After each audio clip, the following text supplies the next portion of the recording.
The thoughts, views, opinions, and information presented in this video is for entertainment purposes only and should not be considered professional advice. All the videos, songs, images, and graphics used in the video belong to their respective owners, and I nor this channel do not claim any right over them. Thank you for tuning in to the Too Rich Podcast. Please take a moment to like the video, and we hope you enjoy the show.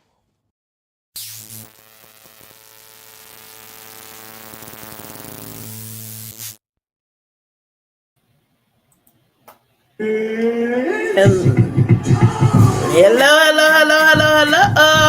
Welcome to the Too Rich Podcast. Now, you guys already know what to do. You're not strangers to the channel. Go ahead and hit the thumbs up button. Let us know that you like being around here. Also, go ahead and say hello in the chat. Greet somebody in the chat. Let us know where you're watching from. We want to know how you living, where you been, how you feel. Again, welcome to the Too Rich Podcast. Hey, I don't know about y'all, but I'm happy to be here. Somebody turn to your neighbor and say, neighbor, I'm happy to be here. All right. Again, welcome once. Welcome twice. Welcome in the name of Jesus Christ. All right. How y'all doing? How y'all feeling? How y'all living? How y'all live? It's that time of week again, Thursday for the Too Rich Podcast. Yeah. We got Rebecca in the chat. How you doing? We got Deidre in the chat. How you doing, Deidre? We got Ruthie Ann. Hey, family. We got Kiana Knuckle Sandwich in the chat on tonight. We got Lovely Jones, a.k.a. LaShondra, in the chat on tonight. We got Deidre. Okay, she said she's from Gwinnett County. Get it right. Gwinnett, okay? All right, I met this young lady in person last Saturday. She told me I was saying her name wrong, so I'm going to say it right tonight. Rockaya, is that right? Rockaya? I don't know if she said Rakia. I don't know. You might be saying it wrong. She took right. She told you not to. She did, but I forgot. Girl, it's all love. Rakia but in the house. house. They call her Rock, so we're going to call her Rock. What's up, Rock? All right, PC, my girl, always giving. You look good, PC. Thank you, Bill. All right. So as you guys come on in, go ahead, say hello to us, your neighbor. Say where you watching from. And we got a show for you on tonight. As you know, we've been talking about relationships, so we still gonna talk about relationships, but we just swerving in a different direction on tonight. We definitely want your input, so go ahead and just like the chat up with your comments so we can see how you guys feel about what we're talking about, all right? All right. As always, you guys know we always start out with what to watch. Let's tell them what to watch. All right, so Bear started watching this, The Resident. See, we was Grey's Anatomy's people. Yep. We didn't really get on the Resident train, but the first episode was good. Yeah. It's 6 seasons. Yeah. The show was canceled last year or this year, something like that. That was the last season. However, if you like to binge watch, you have not seen this particular series, it's some good black excellence on there. We got Malcolm Jamal Warner on there, and I believe in later seasons, Yaya is on there. So you guys go ahead and check out The Resident, okay? She was on America's Next Top Model. She's a cute girl.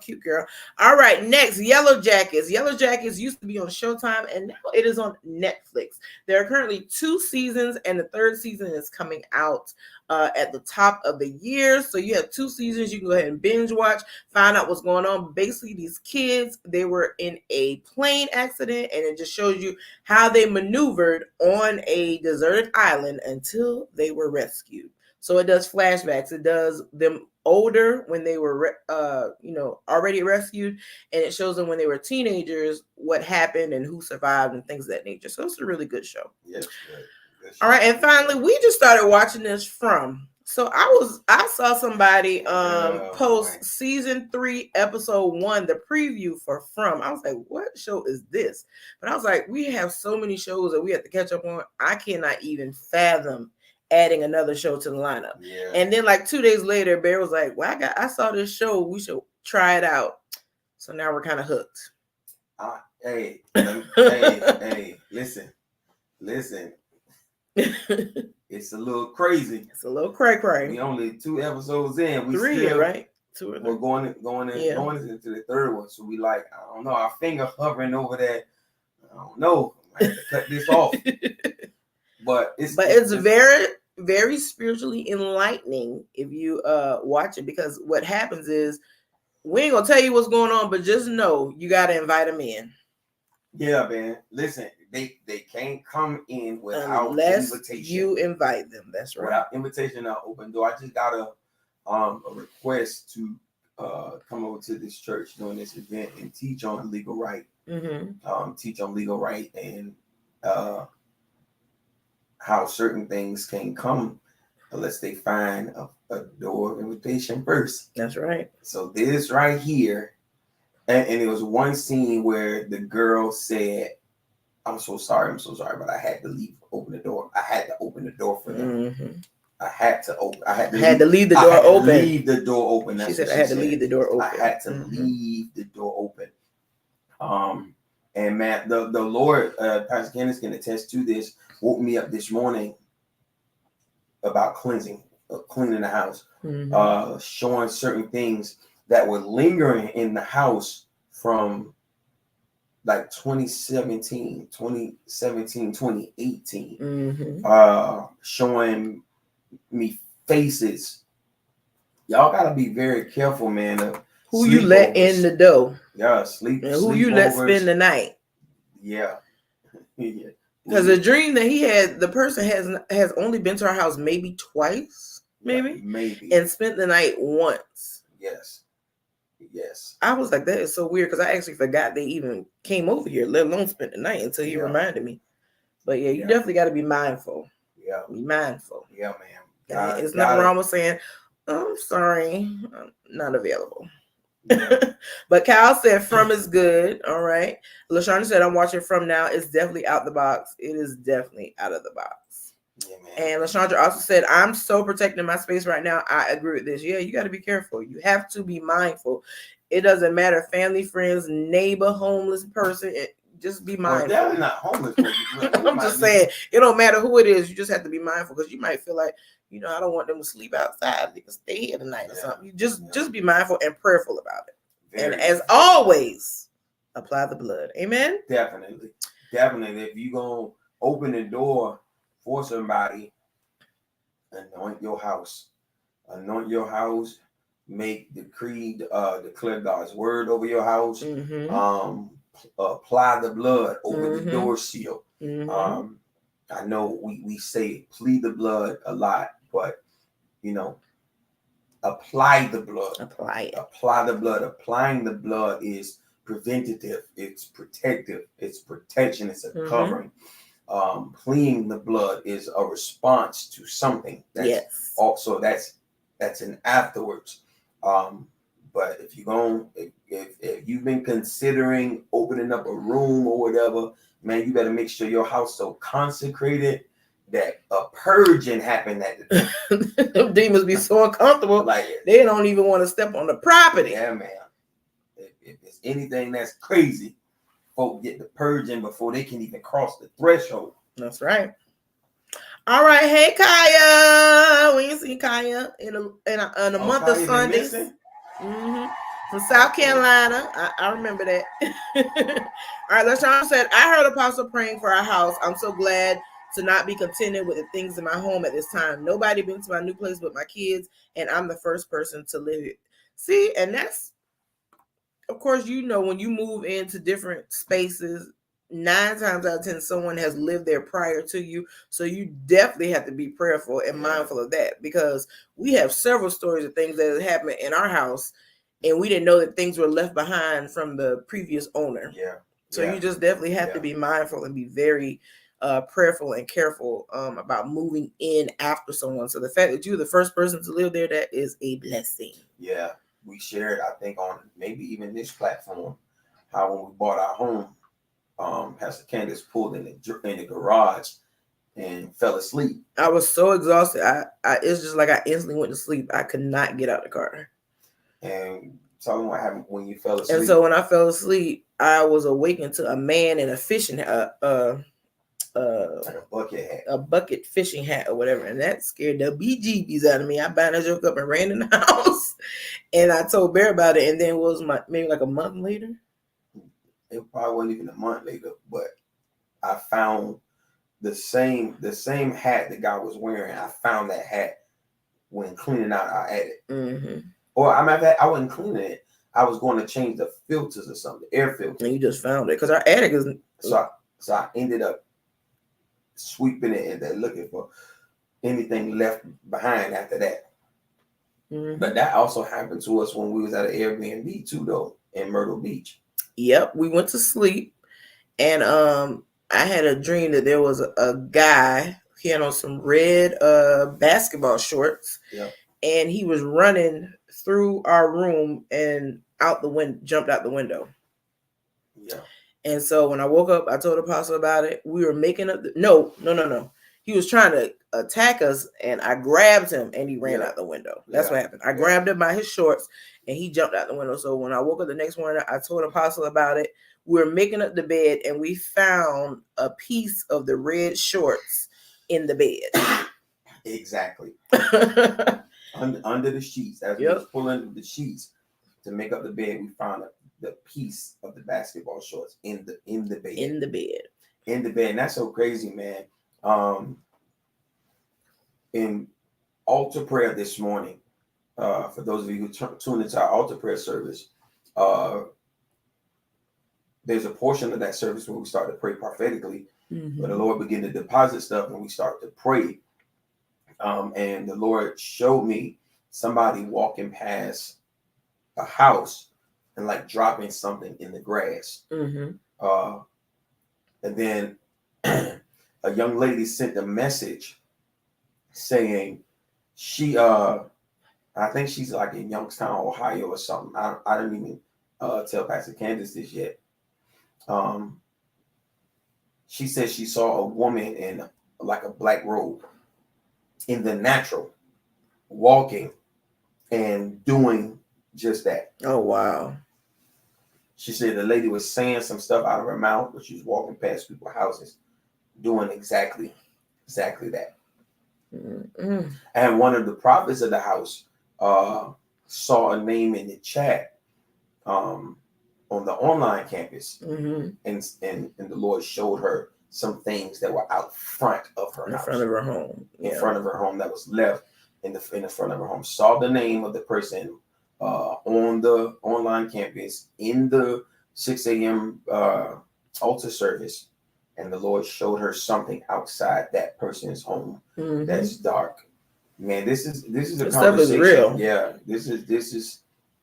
And especially now we're getting closer to Halloween. It's going to be a lot of things that you see that you think is in the natural because, it's that time of year. But these are spirits that are able to walk around more boldly now because, especially on Halloween night, because everybody's in costume. So you just definitely want to be prayerful and mindful. Yeah, definitely that. And I know I'm not going to do it this year. I don't know if it was last year or year before last where I preached a message on Halloween, teaching about Halloween. The message is called Enchanted. The Lord told me that the church is enchanted. And this is why so many believers are still dabbling in Halloween or fighting for the right to join in on the Halloween festivities because they have been enchanted. But like I said, the message is on the online campus. Maybe we'll rerun it. Yeah, maybe sometime close, or we'll just do a replay of that service and of that lesson. But you got to be mindful, man. You have to be mindful. Be careful. Absolutely. You got to be careful. So this movie this TV show rather is definitely one of those awakening shows and to that respect, to that regard. You got to be mindful of what you allow in your house, because again, the authority you have as a son or a daughter of the Most High God, the authority you have, things can't just transfer. Right. And I know we have this lingo in the faith, transfer of spirits. I don't want nothing to just transfer on me. It cannot transfer unless there's an open door. Yeah. It cannot transfer unless there is an invitation to do so. Spirits don't just walk jumping from person to person. There has to be an invitation. And of course, we're not talking about possession, because a believer can't be possessed, because your soul is sealed by the Holy Spirit. Sealed, the mark of the Holy Spirit is impressed in you. But oppression can happen. Absolutely. Oppression can happen. And that's, why a lot of people, because of open doors, that are believers, are contending with anxiety and things like depression. You feel like a dark cloud come over you. You feel repressed. It's because there's an outside force that's trying to make its way in your life to operate, or either something has received an open door. And this is why we got to start investigating ourselves. Yeah. Right. We've been in a series in our morning service entitled Adjustment, where God is having us really look at ourselves through the lens of Jesus Christ, or by the mirror of Jesus Christ. Look at ourselves, what we have been entertaining, what we have been allowing, the conversations we've been having, to really, really, really look at ourselves. And I even have had a conversation here recently that made me look at myself in a greater light, through the mirror, or by the mirror that is Jesus Christ. What am I displaying? What am I putting on display for the people to see? So this series, I think we only in part 2 right now, of the series Adjustment, but it's really, God is really having us to do a self-assessment. Yes. The Bible says, let every man examine himself. Every man examine himself. So that's what we're doing. Somebody asked, what is the show? The show is it's called From. So it's not a Christian show, but you can receive insight into how demons or whatever have legal right to just get in your house, basically, or come in. It's a spiritual side to it, even though I don't know if they meant to present it that way. Not, but it could be though. But yeah. As a son, right, as a Weos, you can see revelation in it. That's what we're getting at. As a mature son or daughter in the kingdom, you can see the revelation in it. Yeah. But there are things like for example, they use a talisman that has to be hanging in the window. Has to be hanging in the window. They use a talisman in the show.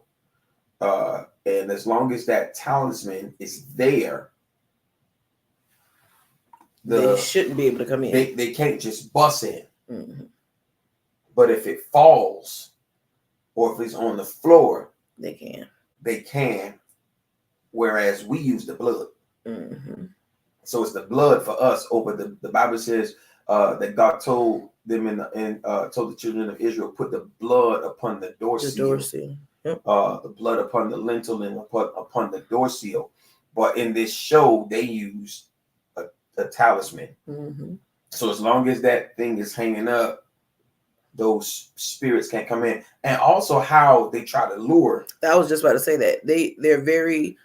They're tricky.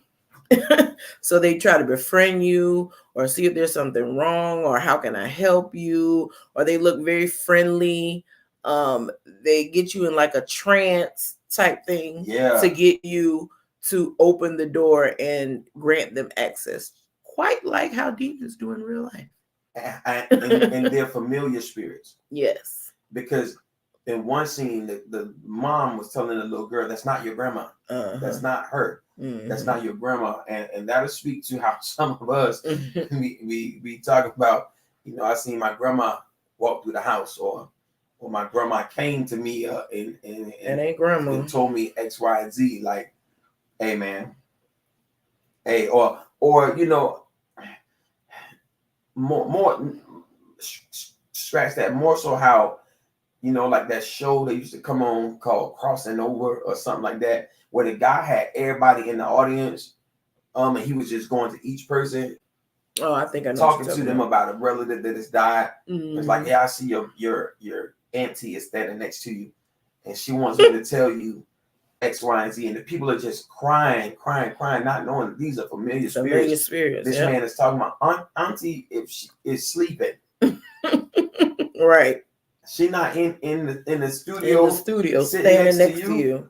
That is a familiar spirit. This man is channeling, talking to, and giving you all of this personal information. And hear this, what that does is that now opens a door in your life. Yep.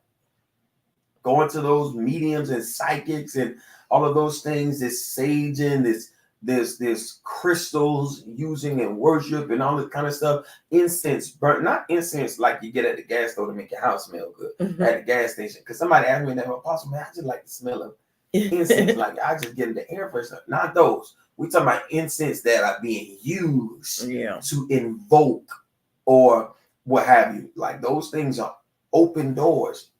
Like you're setting off a beacon, a light that's saying, hey, come over here. Come on in. Y'all can spend the night here.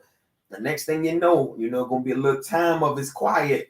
And then all of a sudden, bump in the night. I'm getting tormented in a minute. I don't know how do we end up over here? From. What else you got, baby?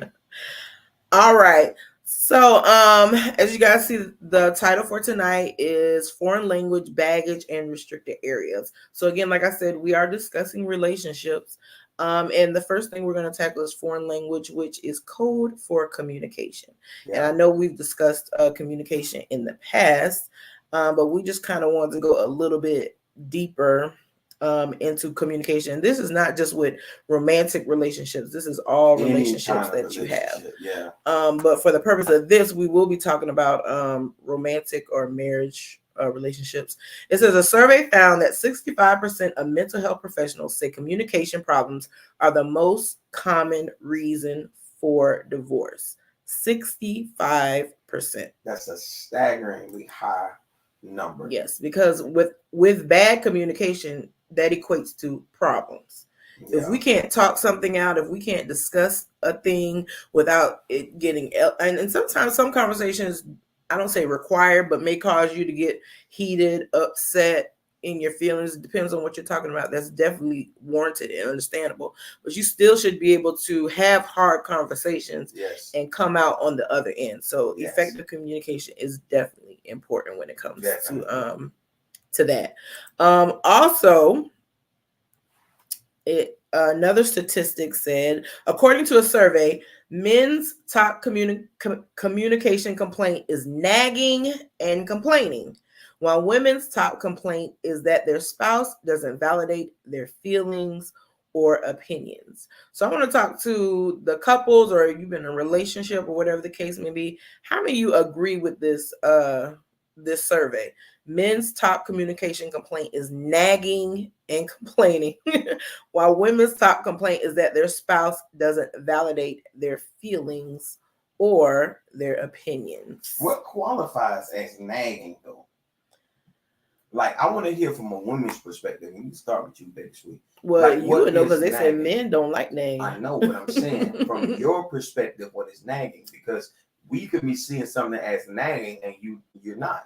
You can be seeing it as trying to express your point. So that's what I'm saying. Because there's a communication, there is a difference in how we communicate. Yes. Clearly as men and women. So like what from a woman's perspective, and I want to ask all of the women that are here with us this evening, what do you see as nagging? And I want the men that are in the studio to see these responses and, agree or disagree. Because again, we can be seeing something as nagging and y'all are just saying, no, I'm trying to get you to understand or what have you. So what is nagging? To me, I guess nagging would be like if I'm constantly morning, noon, and night, just constantly trying to drive this one point home over and over and over and over again, and I don't give you a chance to try to correct behaviors or fix the issue, and I'm constantly just bringing up, I think maybe that could be considered nagging. I don't know, ladies, what y'all think? What do you think nagging is? I think if I told you or I tell you how I feel about a thing, or I'm gonna do a thing, and you keep coming back to me about that same thing that we've already discussed, I've already shared feelings concerning, or I've already now if you ask me, take out the trash the night before, so that we don't keep missing the trash can, right? And I don't do it, and you keep bringing it up, like, I don't see that as nagging. Okay. But if you ask me to take the trash out the night before, so we don't miss the trash, and I get up the morning of and take the trash out, but you keep bringing it up because it's not done when you want it done, then that's the problem. But is that nagging? You think that's nagging? Yeah, I do. Like if the purpose of it is for us to not miss the trash man, and I get up, say at 3 a.m, and I take the trash out, or 6 a.m, and I take the trash out, we don't miss the trash man. But you keep saying, hey, take the trash out the night before. I'm not against taking the trash out the night before, but we're not missing the trash man. And if you keep talking about this, like, I think that's nagging. And see, I don't know if I would consider that nagging, because what if the trash man comes earlier and then you do end up missing it? Yeah, that's a consideration, but I don't know no trash man in all of the world that's coming at 3 a.m. in the morning. So if we're not, if I'm getting it done, but I'm getting it done my way, then I don't see what the problem is with me getting it done, but getting it done my way. So is it more so I don't want us to miss this, or is it more so of a control thing?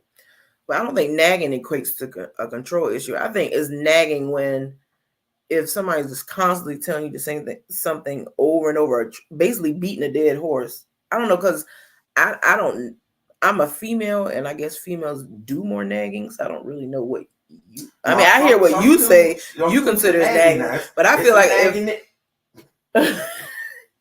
we can't say that. Don't you say that? Ninjas. Good, though. Some nagging ninjas. What? I think nagging would be you got a guy, and let's say he goes to work all day and plays video games all night. And so the whole time he's playing the video games, you don't spend time with me, you don't want to do this, you don't want to do that, you don't spend time with me, you want to do this, do that. And every single day this happens daily. I think that could be considered nagging. However, I believe that according to the statistic, the second half of it, which says if you're playing that video game all that time and I'm constantly telling you to spend time with me, it says while women's top complaint is that their spouse doesn't validate their feelings or opinions. Because my feeling is I want you to spend time with me, not play the video game. But in your mind, you consider that to be nagging. But in my mind, I'm like, I just want to spend time with my person. You talking to me right now? No, I'm giving an example. I'm saying because I be playing the game. I mean, you do, but I don't care. No, because I want to make sure. If you want me to get off that game.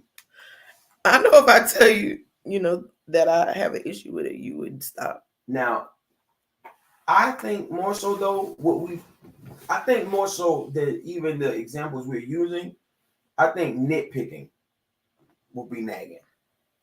Like there's always something. There's always an issue with something. I think I can agree with that. That more so, I would say, is nagging too. Like everything I do is a problem with it because I don't do it the way you would do it. Yeah. So I say that would become nagging. Okay, you like the. Let me see. Let me pull the chat right quick, baby sweet. What is in the black home? What is the number one sign that the kitchen is shut down for the night? You want me to answer? I don't see what they say. I'm gonna see what they say. Well, while they answer that, let me read a couple of these comments. LaShonda said, I think it's nagging to a man when he doesn't want to change or fix the problem to make the situation better. I agree. Okay. Kiana said, what we see as nagging is different in a man's perspective. Okay. Yes. Cal said bingo apostle, but I don't know what he said bingo to. He said bingo to something. Rock said, I totally agree 100%. Nagging, always talking about something, just going on and on and on and on and on.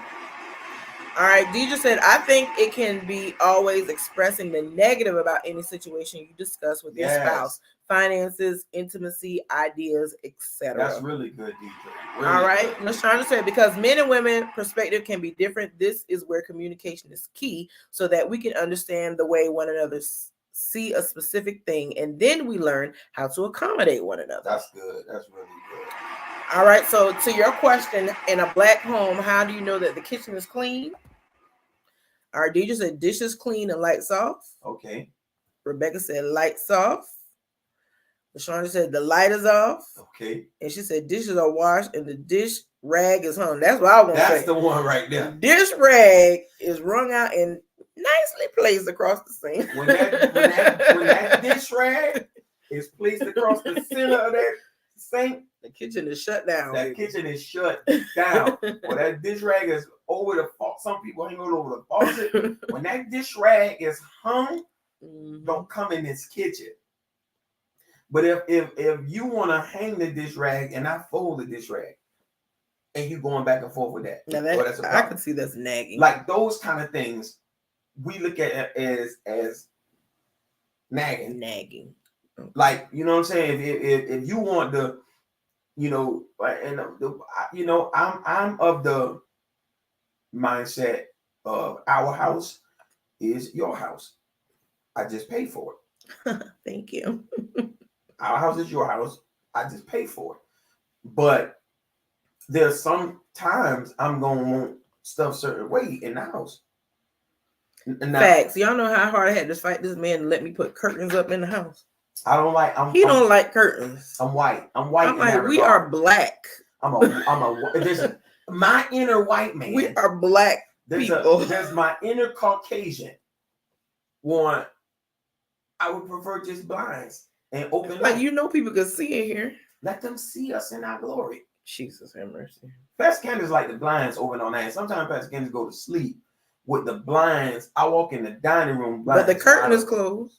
Wide open. You walk through because the lights on in the house. You walk up the street, you can see everything. But I like just open. I like open light. I like the light coming in. I don't like curtains, even though like you. And I would change the curtains to go with the different themes. How I'm decorating, and I'm like, eventually I just stopped. I was just like, I don't even really care no more. No, I did. When's the last time I changed the curtains? So I can go take the curtains down.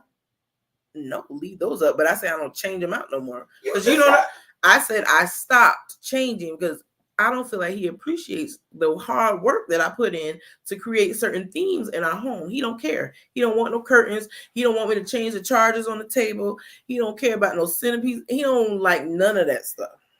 It's not that I don't like it. A, B, we don't even eat in it. So why you keep changing the chargers? And C, I do notice. I do. Don't say I don't know. I do. You do. Every season, she's changing color themes. If it's Thanksgiving time, it's going to be autumn theme throughout the house. Autumn all in the dining room. I noticed this stuff. Christmas times. Oh, come let us adore him. Going to be outside. You're going to know we sons and daughters in this house. I noticed that stuff. I just ain't too particular. I'm more of a clean-cut, modern look. Like a modern, like that modern feel. That's me. Sweet makes a home, and that's her thing. Hey, I let her do it. Man, we done start talking about it. I forgot what I was talking about earlier. Thank you, LaShonda. Let me be great. So some things might be a preference versus a preference, right? So again, this is her house. So we compromise because I don't really do it that much anymore. Yeah, there's a compromise, but at the same time, sometimes I ain't own something the way she own it. And if she keep bringing it up, then if that will happen, that doesn't happen. But if that will happen, then as a man, I see that as that's nagging. There's a difference between being asked to do something and you don't do it or you disregard it versus when I do it, it's continual conversation because it's not done the way you want it done, even though the same outcome or the desired outcome is the outcome. But if it's not being done the way you want it or done to your level of expectation or trying to get a thing repeatedly, it's a wide. That's good. And then we have to realize as well, people are raised differently. There are certain things that were instilled in me as a child that weren't instilled in you and vice versa. So when you come together with someone with a totally different background, there are certain things that you care about that I don't care about, that I care about that you don't care about, that I prefer that you don't prefer, and vice versa. So that's where compromise comes in because, I don't care if you fold the rag.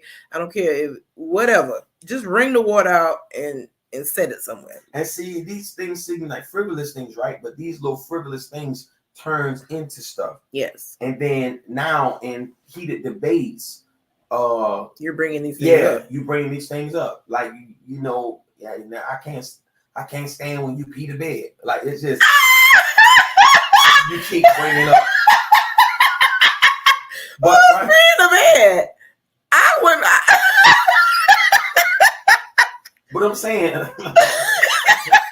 peeing in the bed. I can't stand when you pee the bed. I'm sure nobody likes that. Like that's. But see, these are the things though that we should unpack in the courtship. Absolutely. These are the things that we should unpack in the courtship. Like, how are you with cleanliness? How are you in living spaces? Like, have these conversations that way.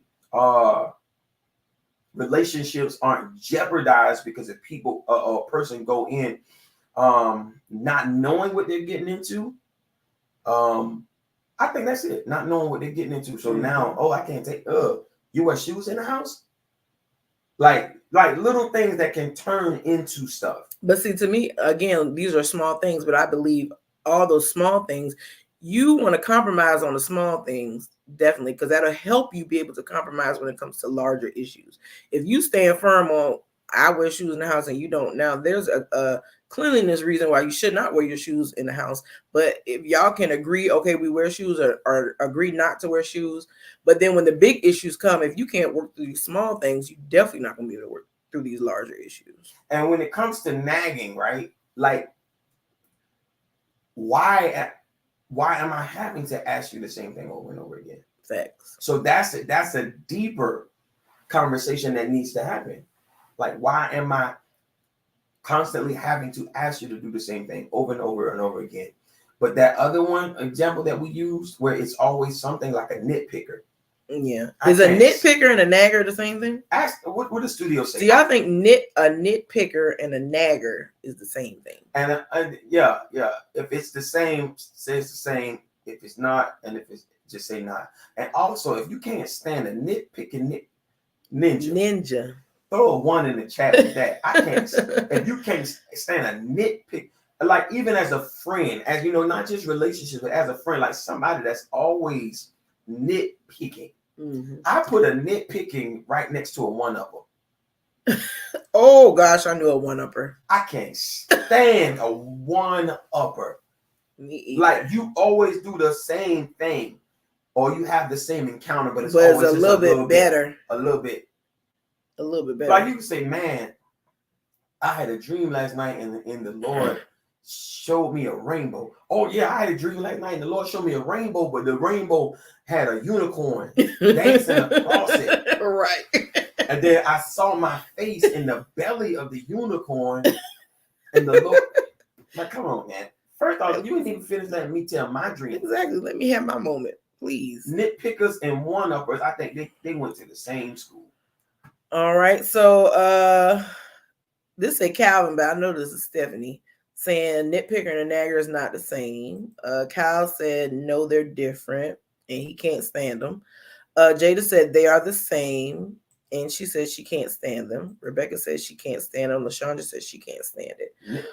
Also, LaShawn just said, we have to know that relationships are bringing two different experiences of life together, different upbringings, etc. That's why the Lord is necessary in marriage. Now, let me ask this, though. Is there anybody in the studio that has ever had to end a friendship because of it's just too much difference? Like the friendship, like it's at the point where it's not even worth it no more. Mm-hmm.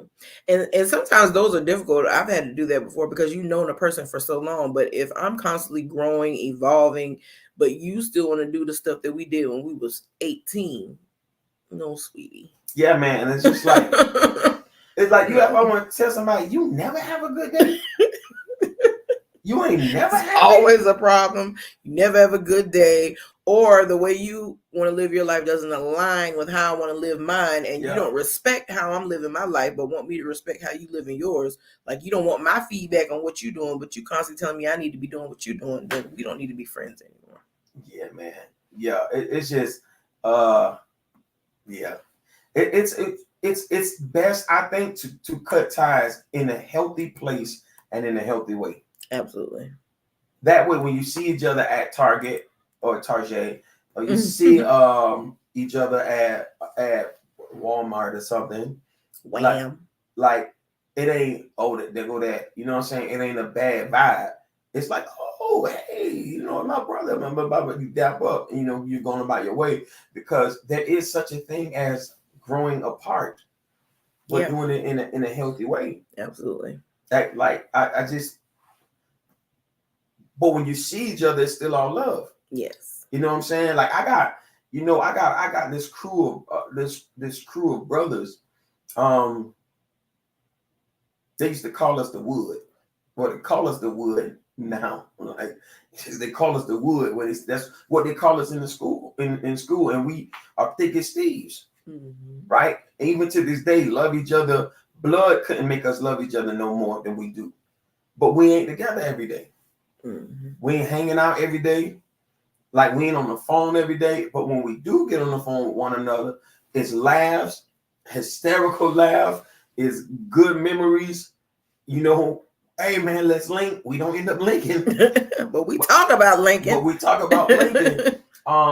That's what it looks like to healthily grow apart. Mm-hmm. So you're separated in proximity, but that person, you know, still has the same place in your heart. Yeah. But just the day-to-day is and different. I think it's important to healthily grow apart, using your phrase, before it gets to a situation where it's unhealthy. Yeah. If you already see like this my person, I love them, they've been in my life this amount of time, because a lot of times that's what it boils down to, someone that you've known for years and years and years and years. And just as life happens, you're kind of going in two different directions. But if you see this person is doing this over here and you're doing this over there, and your goals aren't aligning anymore, it's a way that you can phase your way out of that person's life without it coming to drama. Yeah. And one thing you said, Pastor Baby Sweet, that stuck out to me is you're in different phases in your life. So some of us, we hold on to the season where we were both in the same phase, mm-hmm. where we were both in the same place. Yeah. And we imprison ourselves to that season. Mm-hmm. So although we feel, hey man, this ain't it no more, this ain't that no more, we still look at it through the lens of that old season. Of that old place. And we just hold on to that thing until it becomes toxic.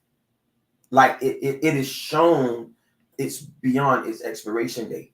Mm-hmm. But hope has, I just heard something in the spirit, misguided hope. Misguided hope. And even misplaced hope. Yeah. So we put the hope in the situation that it'll become what it was again, and it never does. And all of a sudden you reach the expiration date. Now, you know, it's like that thick, chunky milk.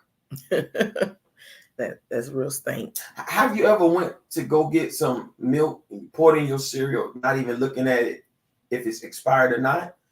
And then you put that first spoonful in your mouth and that sour hits your palate? That's what's happening in a lot of our relationships. We be looking at this stuff, not even realizing that it's soured. until you have to taste it one day. Yeah. Till one day you have to taste it and you see, hey man, this ain't no good no more. Mm-hmm. This ain't no good. But you crazy to keep that jug of milk in your refrigerator. That's right. So Rebecca just said, yes, spiritually, I can no longer tolerate the differences in their lifestyles. It became draining and I kept compromising on my walk. God said me or them, and I chose God. And that's really good. But sometimes it's difficult because, this is your friend. This is somebody that you care about, whatever. You want them to see it the way you see it. You want them to get their life in alignment with God the way that your life is in alignment with God. And then when you don't, sometimes you may become the nagger. Like, you shouldn't be doing that. You only do whatever. And that's where it can kind of go left. But at the end of the day, everybody's grown. Only thing you can do is just tell somebody about it, but you can't make a grown person do anything. Yeah, this is true, man. This is true. You want to have somebody that's, tapped into where you're going. Mm-hmm. So even in your interviewing of relationships, right? Interview their future self. That's good right there. Interview their future self. Like you're looking at a new friendship, new partnership, relationship. Don't interview their now, interview their future self. Mm-hmm. Like, begin to probe into the them of tomorrow, next year. Make sure that they're a person that doesn't have a limited cap. You understand what I'm saying by that? Mm-hmm. Somebody that has cap space, room to grow, room to expand, and the desire to do so, right? If all of our conversations are about yesterday or what was, that's a key indicator that that's where you belong in my life. You need to cut it. Amen. Amen. All right, what else you got, baby sweet? All right. Also, feelings of confrontation, vulnerability, or losing control can all deter individuals from speaking out. But if your partner is unwilling to try and communicate, this could potentially be a red flag. Okay, but what about the people who are tired of trying? Who's the one that's tired of trying? The one who's talking or the one who's receiving the information? Either one of them. I guarantee you that there are people in the studio with us this evening that would say they've been in a relationship or whatever kind where they got tired of trying. I'm sure. I got tired of trying. Like when do you say enough is enough? Yeah. That reminds me of the lady who wrote the video we saw about the girl with her brother married the brother was in a relationship for 10 years. Yeah. And then the one that he was in a relationship for 10 years kept nagging him. Yeah. Do this, do that, do this, do that. He never changed for the girlfriend. They broke up. And then he got with another girl and married her in 7 months. And all the things that the last girlfriend was telling him to do, he did it with his wife. Yeah, with the new wife. Sometimes it's not what you're saying, it's the delivery. I'm talking as a man. Mm-hmm. I wish I had another man who would just, if that's how you feel, throw some fire in the chat right there. Sometimes it's not what you are saying to me, it's how you're saying it to me. Mm-hmm. That would prevent it from becoming a nagging situation or something that you have to keep bringing up over and over and over and over. Like, how are you giving it to me? How are you relaying it? That's a difference maker for us. So do you think, and of course we don't know these people, but do you think the one he was in a relationship for 10 years just wasn't the one, or he didn't like her delivery and the things that she was telling him to do? I think it could have been a mixture of both. Because when it's the one, and my personal belief, when it's the one, you'll hear them. Yeah. Or you'll be more willing to hear them when it's that one. When it's that one, I feel like they have a way of communicating to you what they're trying to say, where it'll land. So as a man, what would make you stay in a relationship for that long, knowing that that's not the one, and you don't like the delivery and you don't like your communication? What would make you continue to be with somebody for 10 years? Okay, so The natural side of it is looks, chemistry,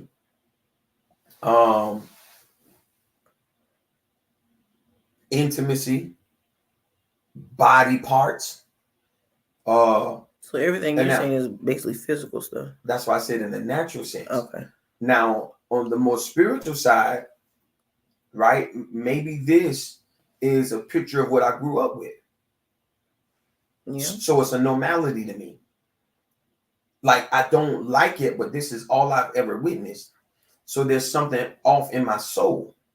So something off in my soul where I recognize this. I don't like this, but I don't know how to separate myself from this. That's good.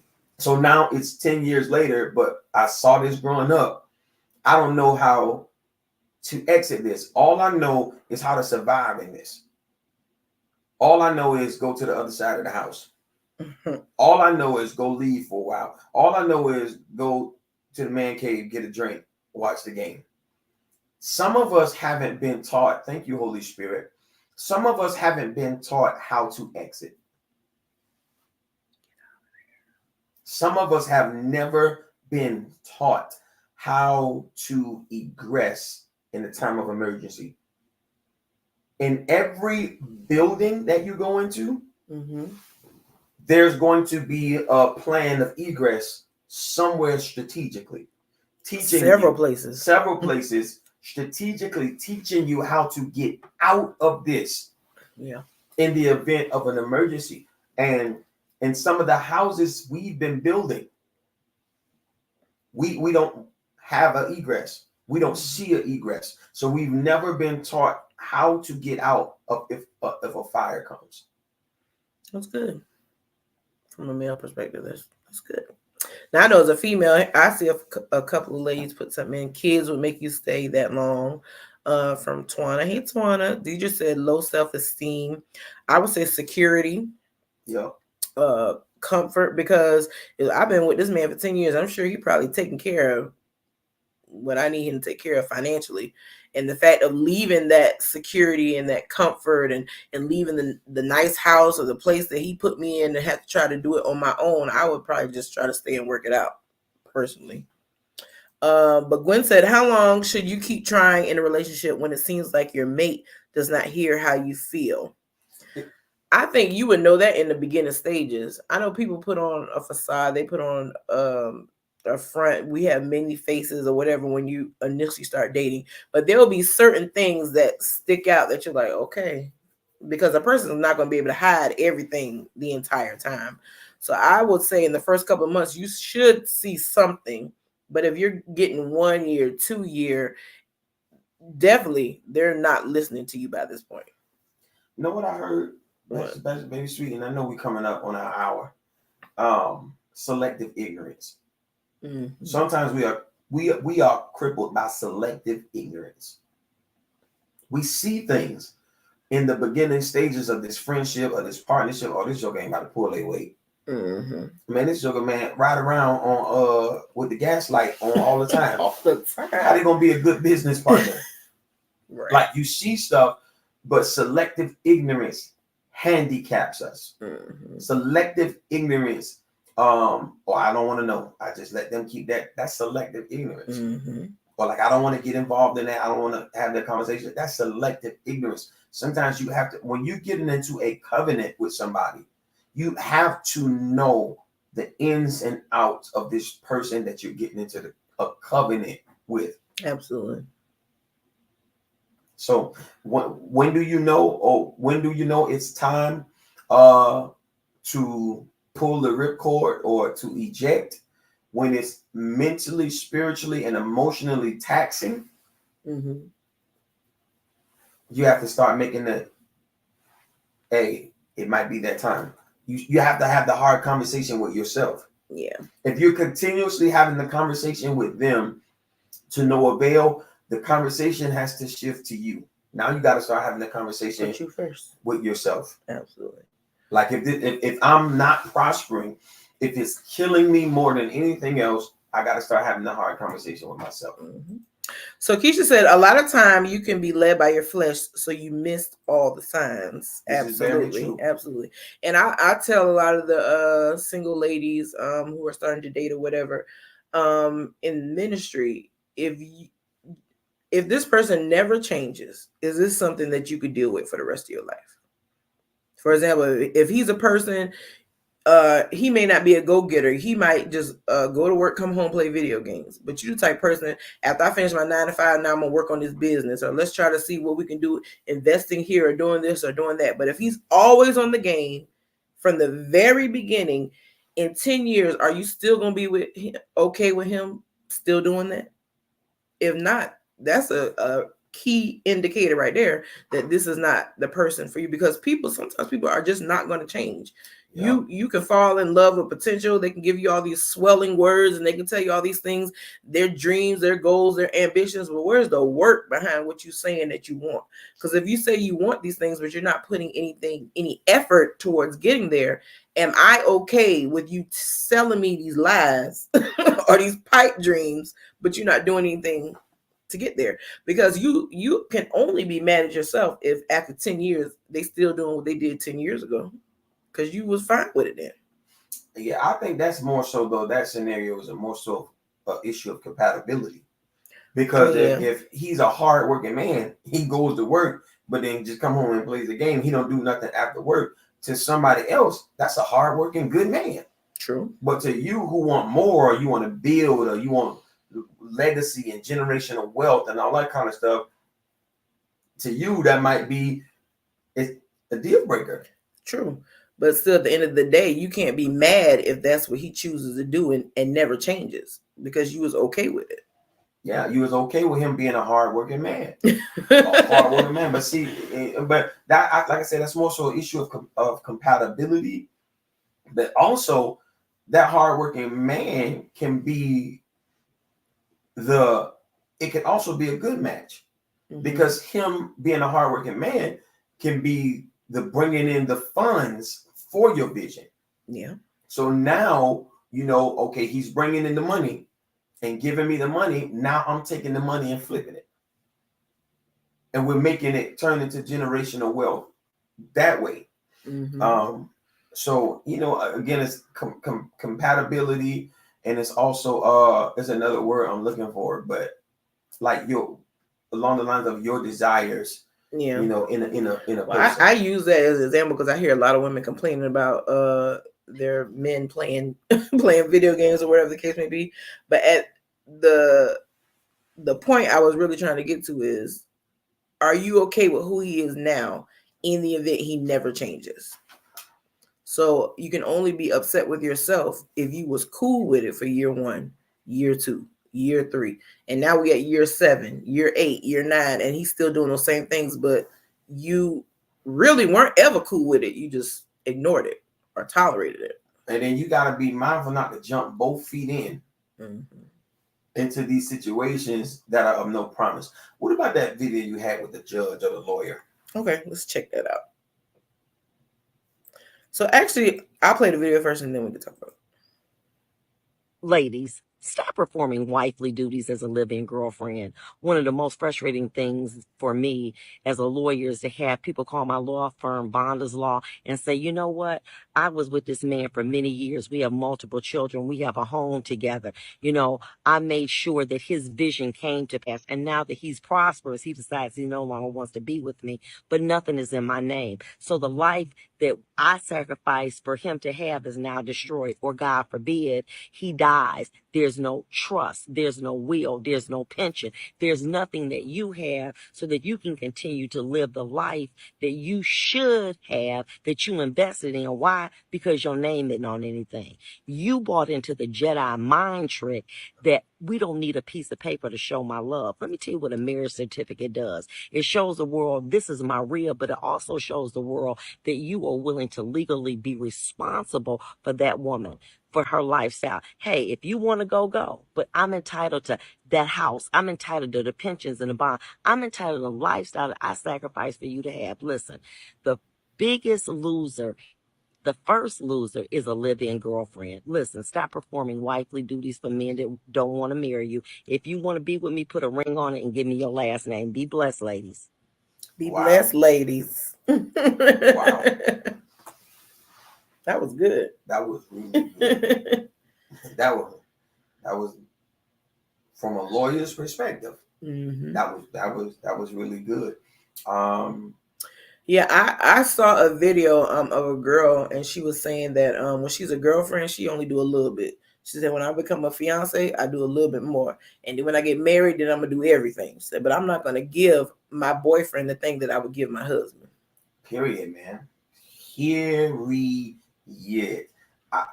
That's kind of what I was leaning into. I said, you don't go jumping in both feet. Mm-hmm. And then you done revealed every aspect of yourself to this person, giving it over to this person with no commitment. With no sign of commitment. Man, even God performs signs of covenant and commitment with his covenant people. Yeah. God went through a whole covenant ritual with Abraham to show him, hey, bro, I'm in this with you for real. Right. Like when I say I'm gonna do this for you, you the one, your family is a family that I choose for the redemption of mankind to come through them. I'm serious about it. I know I'm the Alpha Omega. I know I'm the Elohim. I know that I am the God that's without restraint. I know that I am the God without limitation, and you are finite. I'm infinite. But what I'm going to do is I'm going to do a covenant with you. So he lowered himself to enter into a covenant with something he created. Yeah. Catch this. For the comfortability of that creation. To make that creation comfortable. To make that man, we'll do this. Let's do this. And the technical term of that covenant is escaping me right now. The technical term of it. But the essence of it is this. They cut up the animals, and then both of them, the Spirit of God and the man, pass through the cut up animals. And they're saying, let us become like one of these animals if we break this covenant. Let us be cut up and torn apart if we break this covenant. If God did it, man, who are we? Exactly. Stop wasting that woman's time. Stop wasting that man's time, man. Hey, and stop wasting your time, ladies and gentlemen. If you know this isn't going anywhere, stop fighting for something that you can see is not going to progress into what you desire it to be. That's just not the cash out. I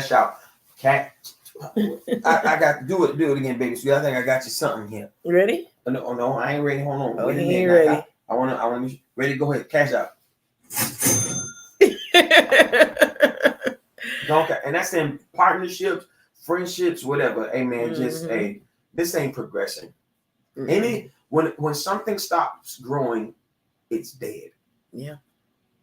Anything that does not grow is dead. Yes. And when it stops growing, it's time to cash out. All right, so LaShonda said, ain't no washing no clothes, cooking no food, none of that.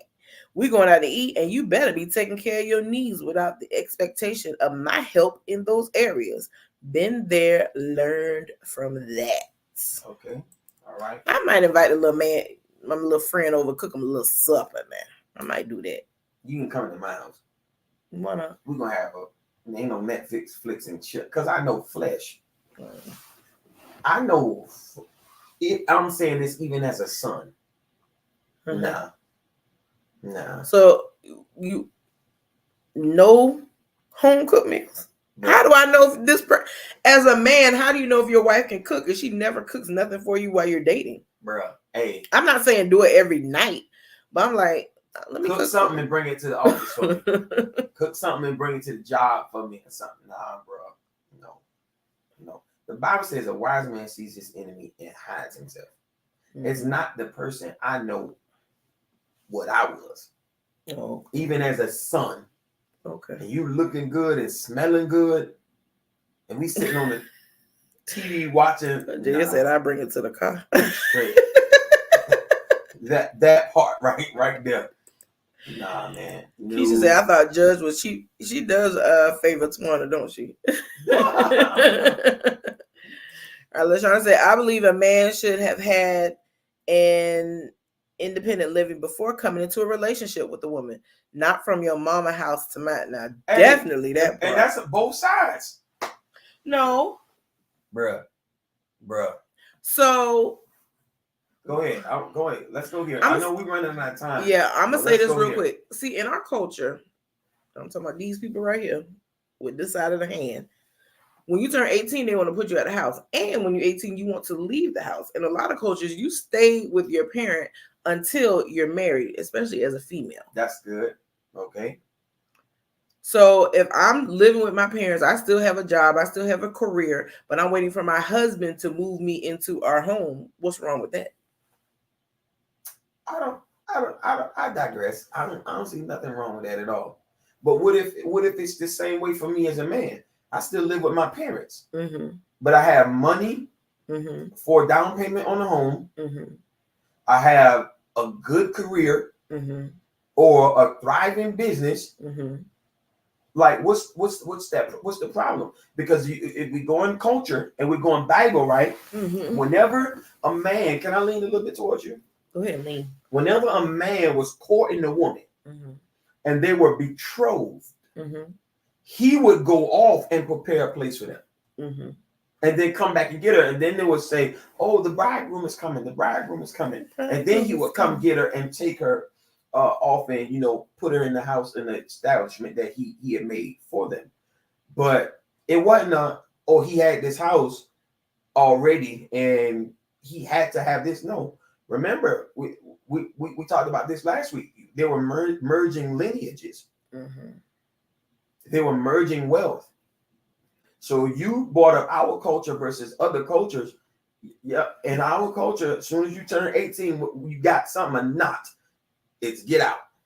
Get out of here. So now you got two 18-year-olds or 17-year-olds ain't had a job.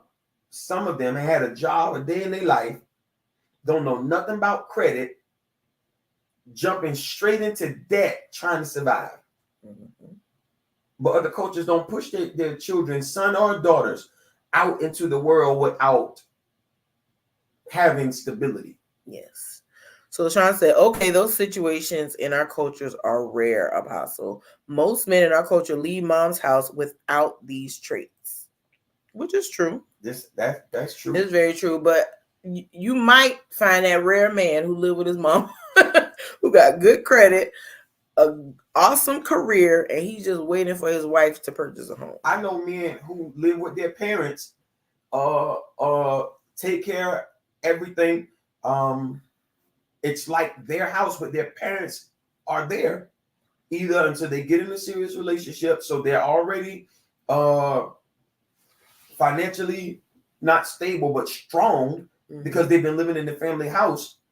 And then some of them, that house end up being their home, given to them. Yeah, it's crazy. Michael B. Jordan, they were doing an interview with him, I think after the first Creed, and basically saying that he lives with his mama. He's like, no, my mom lives with me. But they were trying to shame him like, oh, you live with your mama. But I mean, this man is a multi-millionaire and he's taking care of his mother, which of course, that's not your average person. I'm not saying that. I'm just saying sometimes we are so hard on what we think a thing should be. We bypass individual situations. So don't try to clump them all together. Exactly. So don't let, let me see if I'm going along with you. So don't let the statement, I live with my parents, be a deal breaker until you understand the situation surrounding the situation surrounding. Like if I'm, what comes to mind? Deliver Us from Evil. Remember that movie, Deliver Us from Evil? Vaguely. Who was living with their mom? That lady. It was LL Cool J wasn't living with his mama, but he was driving a meat truck as his get around truck. And remember, he went to take Gabrielle Union on a date and picked her up in the meat truck. In the delivery truck, and she was like, this is what you drive, this is how you get around, and her face was stank until he said, well, I'm saving my money to purchase a home. And then she said, oh, and she started smiling. She's like, well, home ownership is very important. Like if a person is doing something like that as a means to an end or to better themselves, right? There's nothing wrong with that, but be willing to hear them out. Oh, so you ride the bus? Well, yeah, I don't have a car right now, and I don't want that. So I'm saving my money to purchase the vehicle that I want. So I Uber in our times, or I use public transit. Like, don't miss out on something good because you have a set or you have a preference without even hearing that person's means to an end. Yeah. All right, so LaShawn, you might well just come up at this point. LaShawn said, but those men also don't know how to let their family go. They get married, and if they taking care of their family prior to you, that family's still going to be very much a priority to them. It's not of those men. It's the men you've dealt with. Mm-hmm. Because these cultures we're talking about, and it's in our culture too. I've seen it in our culture. But these cultures teaches their men how to be men and how to take care of their families, mm-hmm. and how to establish, grow, cover, protect. It's just some of the men and women we have encountered, but we can't label all men and women by the women and men we've encountered. So it's not that those men will always prioritize their family first. It's just the caliber. She agree with you. It's the caliber, and what that does is, okay, now because we don't lose, we learn. Somebody throw that in the chat right now. We don't lose, we learn. Throw that in the chat. I didn't lose, I learned. So now what that situation did is it taught me, all right, bet, watch for this and that. See for this and that.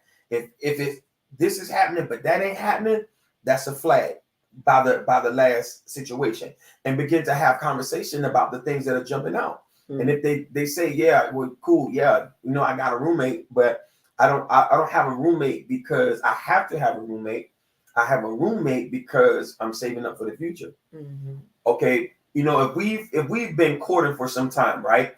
Say we are like 6 months in, right? And I'm still in this roommate situation.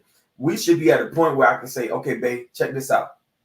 This is what I got saved up right here, right? This is what I got, what I got saved. This is what I've been working on.